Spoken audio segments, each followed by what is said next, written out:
and welcome to the More Than Mostly Comedy podcast. I'm David Fgrave. I'm Dan Graham. And you're there listening to us, hopefully. This is the first More Than Mostly Comedy podcast we've done since 2022, and it's so long ago that you, Dan, were a different person. I was. I've changed. Yeah, you did seamless. change. It's been seamless, yeah. Yeah, like the Doctor, you regenerated. That's it. From Gundogget. It's a franchise. It's lovely to be here, though. Yeah, it was good to have you here. Hey, lovely to be here in my house. Exactly. Well, it's good to be back doing this thing again. And this evening we had a chat with Rosie Holt, which was fun. And we might as well just, I guess, get on and let you listen to it, and then we'll do the debrief, which doesn't mean removing your clothing, just so you know. Sorry. So this is Rosie Holt. We're very lucky to have with us today an alumni of the Mostly Comedy Club, Rosie Holt. Hello, Rosie. How you doing? Hello. Welcome. Thank you. Welcome to you. Thanks so much. Thanks for doing this. So it's going to be very sort of tabloid driven, and we're going to be hard hitting. We're going to ask intensely personal questions. We're not going to do that. We're not going to do that at all. So I remember. I think the first time I saw you was when we did a gig together in Islington in the tap room in about 2018, I think. Yes. Do you know what? It's really funny. This is the second time this week someone said to me, they said, do you remember we did a gig in the Islington tap room? Oh, really? And I'd completely forgotten about that gig until earlier this week. So it's good because my brain is already refreshed before you mentioned it again. That's good, rather than like total shock, like what's he talking about? I've no idea. Yeah. And that was sort of essentially pre your sort of political reimagining, really. Funny enough, the thing I remember, this weird thing to remember very clearly, but you were doing a set with a ukulele and you had a really good ukulele strap. Was it like yes, magnetized or something? It closed in a. Was it something like that? It was pretty. You're right. It was pretty good. It was bloody good. I don't think it was He has to magnetized. stop going on about it. But the comedian that I bumped into recently sort of said the same thing, and he said you had a ukulele then, and no offense, but you weren't very good. That's what he said. That's good to know. I thought no need to insult the me of almost 10 years ago. Don't. Well, exactly. It was a different leave me land. be. Then. Did he say your strap was good, though? Bloody, yeah. Do you know Great what? He strap. didn't mention my strap. Oh. No, he didn't do it. Quote for the poster, isn't it? Yeah, Fantastic well, I'll put strap. it on. Thank you. Yeah, well, I thought you were good, hence the reason that we asked you to do mostly and stuff. So ignore them. I'm sure they're more successful than me, but ignore what they say. They're not. Okay, good. Fucking hell, that must be low then. But how did you start out? What was your sort of did you train at Lambda, I believe? Yeah, I trained at drama school and left drama school and didn't get much / nearly any work. and then I was living with two actors, two friends of mine from drama school who were doing incredibly well, and Harriet Kemsley. Right. And she started doing stand-up when I was living with her. So I started being her +1 at quite a lot of dodgy open mics. And thinking, oh God, this looks horrible. This doesn't appeal at all. So I don't know how I ended up doing it from seeing, because I don't remember thinking looked appealing at all. Right. But I think what appealed to me was the problem with being an actor is you're totally reliant on other people to give you work. So you can't go and do a soliloquy on a street. I mean, you could, but people would think you're mad. Yeah. Whereas I think what was really appealing to me about comedy, and especially comedy in London, was you could write something and then that evening you'd be able to find somewhere to perform it in front of an audience and see if it worked. Yeah. So when I started doing stand-up, I found that really exciting. So that's how I started doing stand-up, and then from then, weirdly, I started getting the odd acting jobs that I'd never got when I was just an actor, and then ended up getting quite a good, decent acting agent. Yes, but this was all a long time ago. I started doing stand-up 10 years ago, I think. Right. Okay. Yeah. Yeah. And so initially, as I say, you weren't really doing the political thing. What was the sort of stuff you were doing then? Was it kind of life? Singing rude songs on a ukulele for a short period of time, and I enjoyed that. But I don't want to put down my ukulele performance, but it was a slight crutch because to begin with, I was thinking, oh God, can I be funny just me? Yeah. And so having an instrument there as well was quite comforting. And then, but it's also quite limiting, or at least it was for me, because there are some really amazing musical comedians who do all sorts with it. But for me, I was finding it quite limiting. So then I started doing just me. And then when I was doing me, it was a real hodgepodge of stuff. There was some political in there. Right. There was also some just oversharing about my life. It was it was all sorts. And I only really started doing really, really political stuff from the pandemic. Like, when it got to the pandemic, I'd actually sort of stopped doing stand up because my acting was taking off in a cool way again. So I was about to do a parody show of The Crown, Right. where me and the actor improviser Brendan Murphy were playing all the parts, and we did it in London. It got very good reviews from all the broadsheets, and we just got a 6-month tour in America. And the week we were due to start rehearsing for that was when lockdown happened. Right. So then I was kind of I'd gone back to my parents and was really panicking and bored and all the weird things that we all felt during lockdown. And I started putting up little satirical clips, and the first one I put up went viral. Literally So the first one. yeah, so it was Amazing. really mad. It very quickly kind of snowballed. Was there anything that had inspired that? Had you been wanting to do the political character for a while, or was it just the madness of lockdown and all of that? No, I remember exactly what it was. I was scrolling through Twitter, and it was during Black Lives Matter, and I was reading. Sadiq Khan had written a post about how they were taking down this statue of a slave trader in the Isle of Dogs, and he was saying, you know, we're taking this down because of X, Y, and Z. And the comments underneath were deranged. It was sort of people going, "You're taking away our democracy and you're erasing history." Right. And I found it sort of irritating and anger-inducing, but also really, really funny.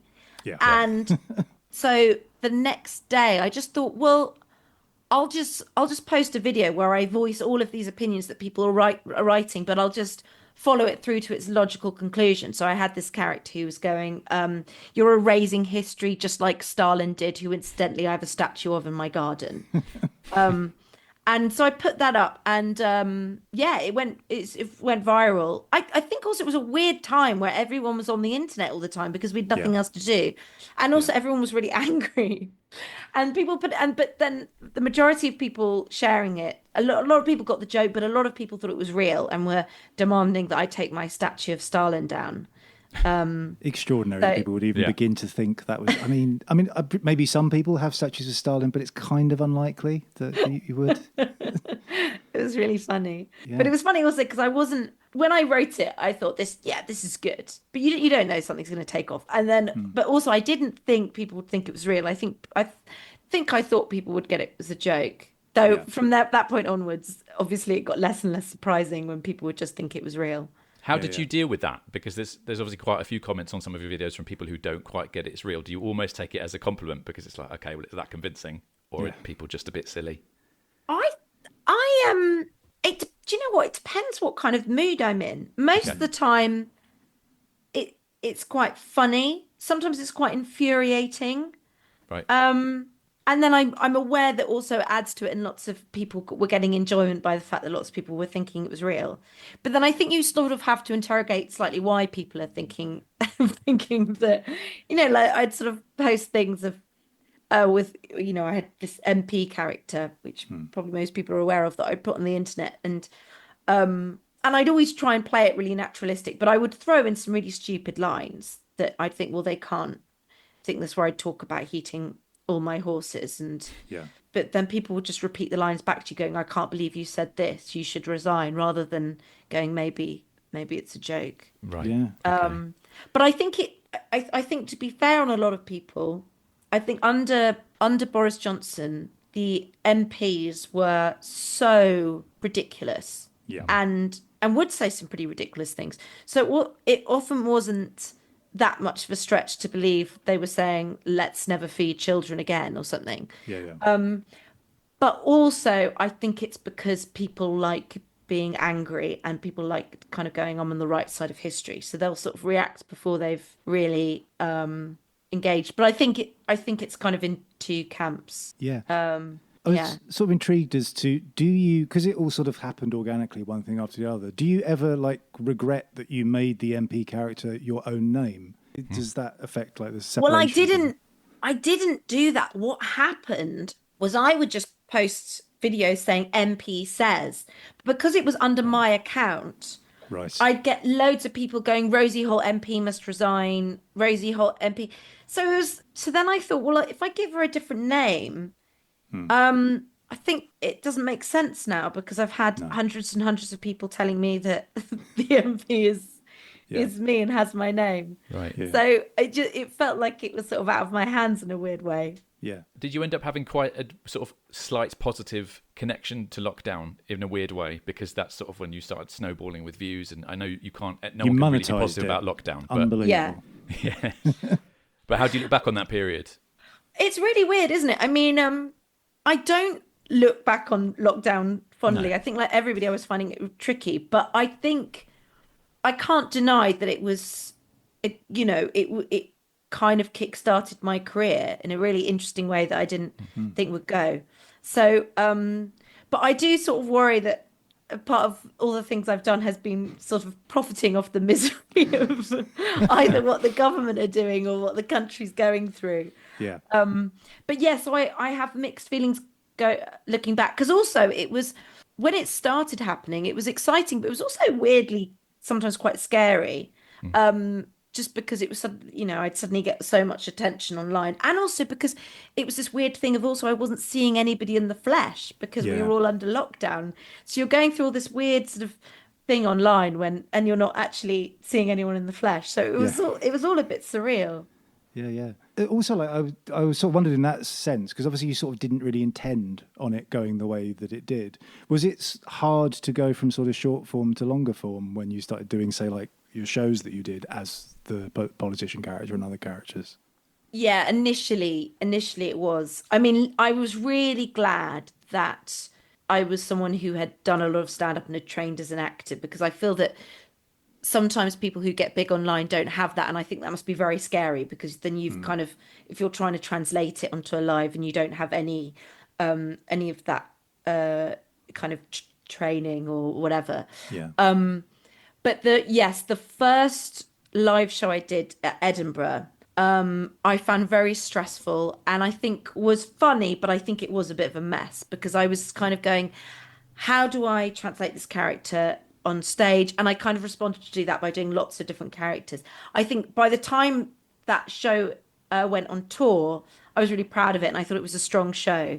Yeah. But I thought the Edinburgh show, I put a lot of work into it, but it was very much learning on my feet how to make, because if you've done a lot of stand-up, character comedy is a different kettle of fish. Yeah, absolutely. Yeah. And also, you were in a situation where all of a sudden, because I know, like you do a couple of Edinburghs as like one half of a double act and bits and bobs, like that. Yeah. So at that point, you're sort of fighting for attention, I assume, and then all of a sudden, you're like in everyone's so you got all eye the line. attention. Yeah. But I think once I cracked it, I love live performing, and also I really like bouncing off an audience, which you do not get obviously if you're doing clip on the internet. No. Or rather you do, but it's a slightly weird feedback from an audience. You don't really get to bounce off them.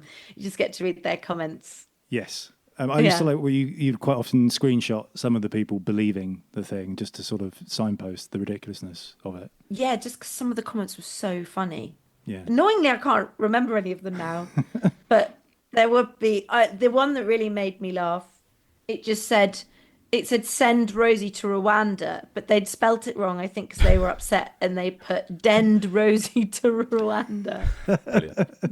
That is They were pure that anger. angry. Yeah, exactly. No time, fat fingers prodding the thing. Yeah, exactly. It's bizarre things people get angry with, because like I was going to say to Dan, like our venue now, Hitchin Town Hall, where we are, there was a post on Facebook today, and it was like, oh, have they not realised it's St George's Day? And it's got like the UK, the Union Jack on there, and you're like, what? And it's like a massive flag as well on the outside of the building. So the idea that like they have all those flags to hand, they're not aware, and they're going to change that, and also it's got the St George's cross on it. I mean, Really? The time people have to be angry about these things is extraordinary, isn't it? Yeah, do you know what? The more I think sometimes people just love being angry about things.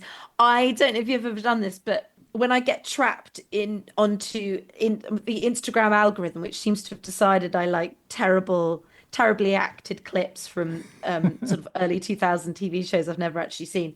But what's so funny is you read the comments underneath, and it's people talking about these characters like they're real, where they're going, wow, what a fucking bitch. She deserves to be alone. Can't believe she did that to him. And then another one going, guys, this reminds me so much of what happened with my ex. And like this, and people are so invested, but also so angry. And this is over little fictional clips, and they know it's fictional, but they are still totally invested. And I guess the internet is so weird because it's not, there's a lot of passion going around, but then I guess when the people are typing these comments, they probably look very expressionless. I find it very strange. I think you're right. Yeah, exactly. Sat in their pants. It's bizarre, isn't it? And it is that sort of, like you're saying, almost enjoyment in expressing anger. I mean, I know that's how the algorithms essentially works. Yeah. Is it sort of bizarre? I just happened to look at your, I think it was Threads today, and like noted things like followed by Armando Iannucci and stuff. It must be a weird sort of. How does it feel when you? I presume some of these people were people that you kind of looked up to when you were starting out, to suddenly sort of, I don't know, step through the telly, so to speak, and to have people like that who are well-known satirists really enjoying your stuff. It's really nice. It did freak me out though to begin with.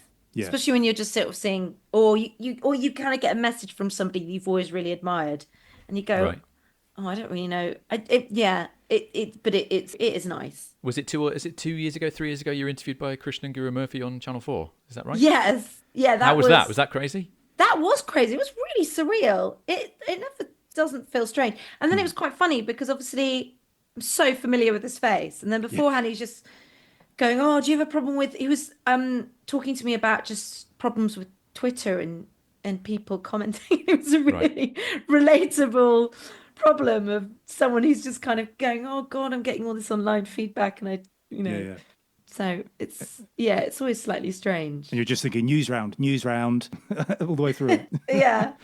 But it's funny when I had a teeny tiny part in the latest Bridget Jones movie. Oh, yeah. And I was working with Renee Zellweger. All my scenes were, I say all my scenes, I had two. Two of my scenes still accurate. With and as a teenager, I loved her. She was like my favorite actress. And it was this weird thing where I wish I'd said it to her, but there's a weird thing where you're going, I want to be professional, and I want to seem like a cool working actor, but you also want to go, I really think you're great, and I've seen lots of your films, and I love Jerry Maguire. I don't know if I'll see you again. Yeah. Exactly, yeah. And did you do that? No, I didn't. I regret it. I think if I'd had longer, I would have, but it felt, when you're kind of coming in for just two scenes. Yeah. That's like, I can't remember what the name of the actor was, but Gemma, my wife, will probably remind me in the chat. The Matt Green show that he did about the advert that he was in with, I can't remember who it was. And basically, so their scene was in the car together. I think it was like a phone commercial or something. And then he tried to start a conversation in between takes, and the actor said, "We're not doing that." Oh my God. No, that's terrible. Yeah, that's not good. No, well, Renee Zellweger was very nice. That's good.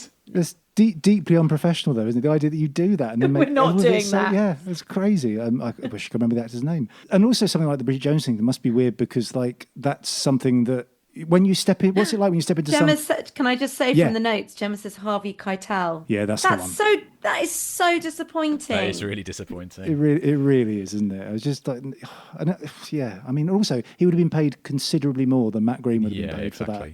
Totally. Unbelievable. But what was it like, say, with the Bridget Jones thing? You're suddenly stepping into a thing that is very iconic in of itself. It's not just working with a well-known actor that you like, but becoming a part of that sort of franchise. It must be a weird but cool experience. It was, do you know what? It was just really fun. It was really fun. And everybody was really nice. And it's my only experience working on a film, so I don't know if this is for all of them. But, even though I had a small part, I was not treated like I had a small part. Everybody was lovely, cast and crew, and I was fed exceptionally well. Fantastic. I think it must be so hard being a Hollywood star and getting all that food and then having to be like, no, I'm going to go back to my trailer and instead I'm going to eat this little carrot. I think it was very hard.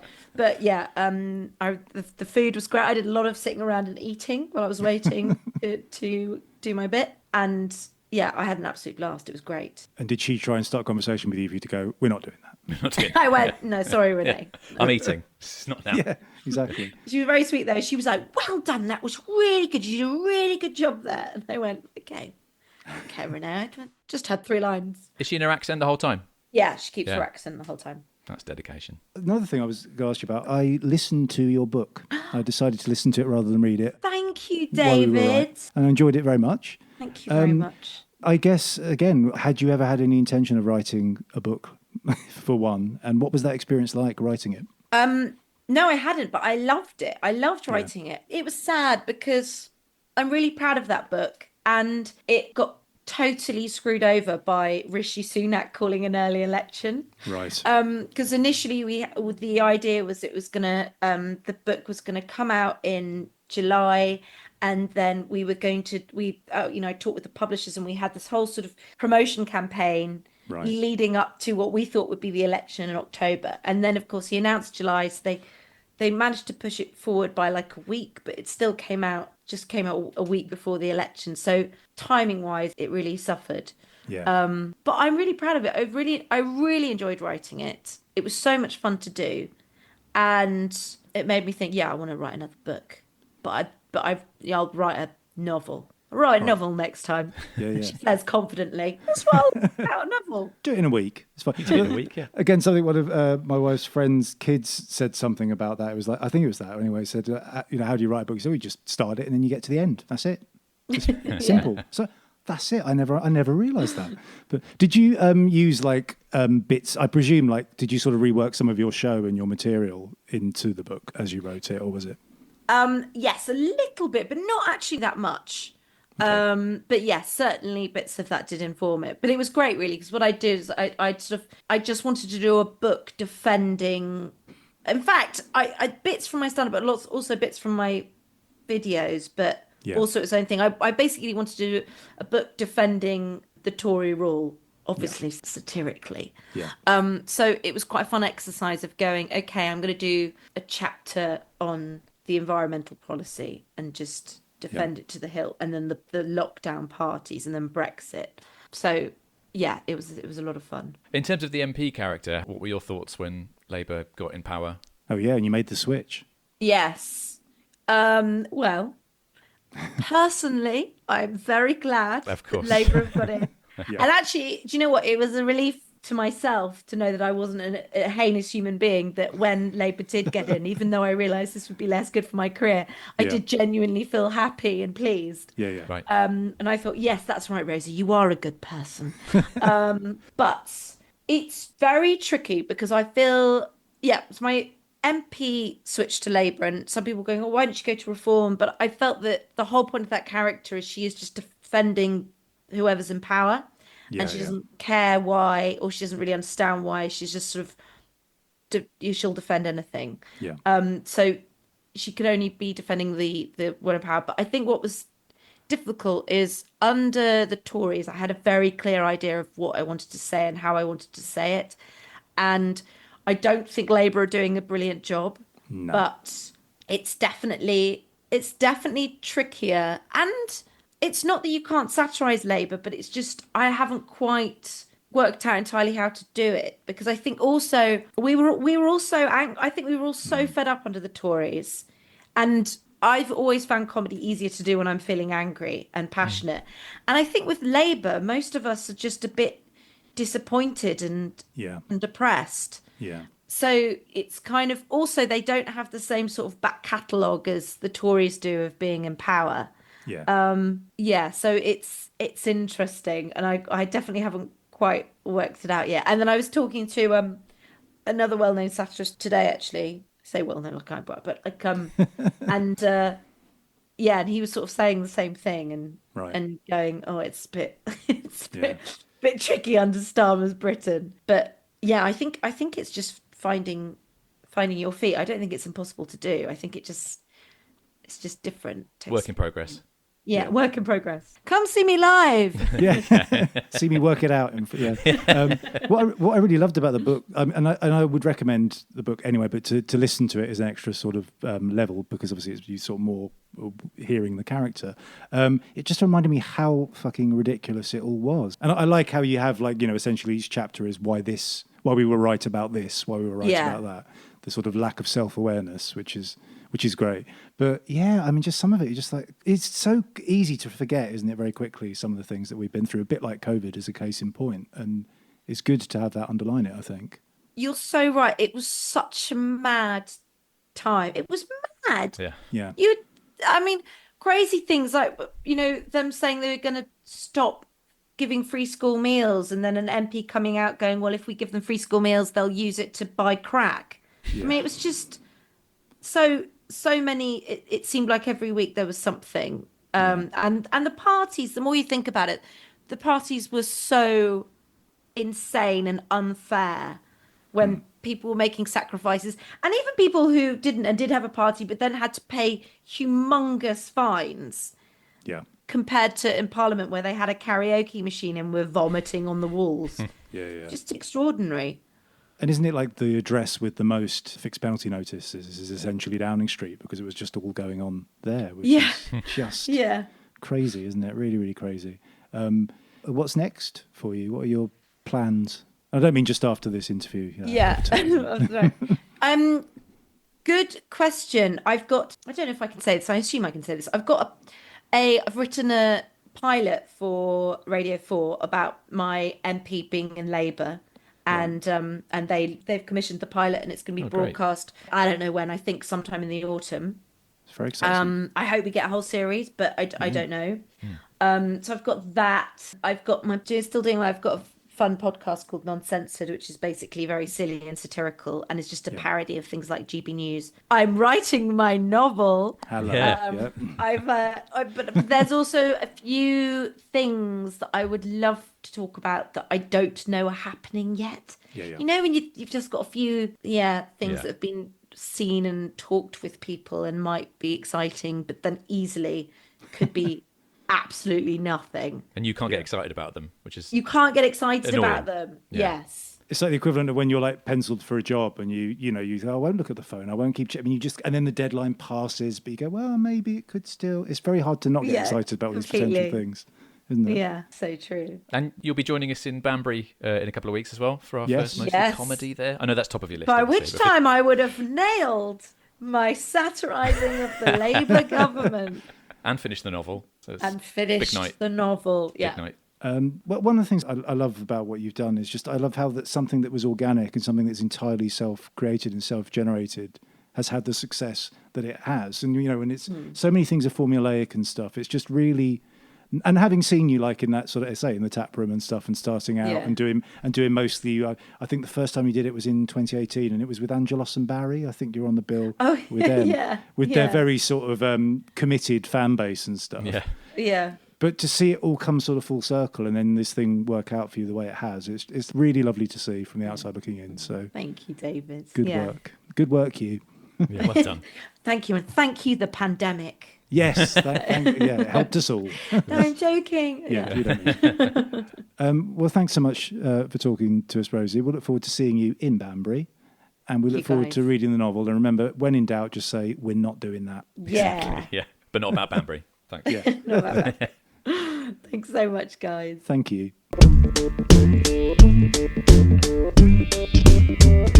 So that was Rosie Holt, our first one done of the new batch, and that was a good chat. It was. When were you first aware of Rosie Holt? Was it during the sort of the stuff she was talking about, the political stuff? I saw a few back in the days of being on Twitter, which I'm not now, but I definitely saw the videos and sort of. Yeah, I can't remember the specific ones, but then obviously the first time she came to Mostly was the first time I saw her whole routine, and we're both big fans of her, and it's been great following her rise, as it were. Definitely. And it was also interesting, like I say, because when she did the first Mostly that she did with Angelos and Barry, like I mentioned in the interview, because their sort of fan base are so sort of obsessed with them, it was a harder one for her to do, a bit like me being the host, really, because you're the unknown in that environment. So it's always interesting when you kind of come full circle. I bet half the people who were there probably are aware of Rosie, but have no idea that they'd seen her before. Do you know what I mean? Because I think so. And it's fun seeing the reaction of people that haven't seen her before. Like that happened, I think, at the town hall. There'd be some people that hadn't seen it before, and they're a bit like, "Oh, what's this?" And then within seconds, they're laughing and they're into it, and they get it very quickly. And it works really well live, I think. Like when she does it, it's that sort of slightly smug, patronising Tory MP thing, which. But it also seems to work still, changing to wearing red, as it were. Yes. When she was in January, I thought it still was funny, and I'm sure it is a difficult change for her, but it didn't come across that way. Absolutely. And I almost kind of forgot and didn't notice, because I was thinking it before we saw her doing the Labour set, thinking exactly that, how is this going to be? Because I think, like she was saying, that sort of period of Tory time was so ridiculous, so easily satirised. It kind of almost was satire in itself. You don't even need to do anything. But that's what I mean. It was sort of like blurred lines between comedy and politics in the pandemic, which is good for people like Rosie Holt and bad for the rest of us. Yes. So if only we'd found a way of monetising that. That exactly. Yeah. And then you get people like Nadine Dorries and Michael Fabricant, who look like they are fictional characters, but they're not. It's a weird thing. I know. It's too confusing. It really is. But so that was Rosie Holt. It was lovely to talk to her. If you've not seen her before live, do check her out. And I would recommend her book. I said I'm going to say I would recommend her book, but I won't. No, I do recommend her book, Why We Were Right. It's very funny. And I think it's particularly worth listening to it because you obviously get to hear the character reading it, which is nice. If you've not been to Mostly Comedy before and you're around our way, to quote the name of a slightly obscure Oasis B-side, one for the fans of them, but apparently they still exist because their gigs are very expensive.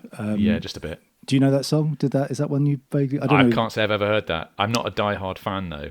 You're not a die-hard fan, are you? I'm not. No, I guess at the time I was kind of into the first couple of albums, but no, they've basically got like 4 songs that they just keep cycling round. Really. Yeah. I'll check that one out and I'll get back to you. Do. I don't mind the importance of being idle. Tune in next time. Yeah. Our Oasis sister podcast. But if you are round our way, as I say, come to Hitchin in Hertfordshire. We run there. We've been there for 17 years. We've got some good gigs coming up. I won't say who they are, who we've got on, because if you listen to this many years into the future, you might be disappointed. But the people like Reginald D. Hunter and Ignacio Lopez and Stephen K. Moss and more. And if you happen to listen to this in real time, you can come and see us in Banbury on the 16th of May, 2025, when you get to see Rosie Holt doing her thing. First time ever in Banbury. First time ever in Banbury, and maybe last. We'll see. What I like about there is their address is Spiceball Park, which I just like that name. That's a good name. I'm excited. I can't even imagine what that's going to be like. I hope it lives up to the name. But thank you for listening. I'm David F. Grave. I'm Dan Graham. And you can now switch this off and get on with your ordinary life. Thank you for listening. Bye-bye. Bye.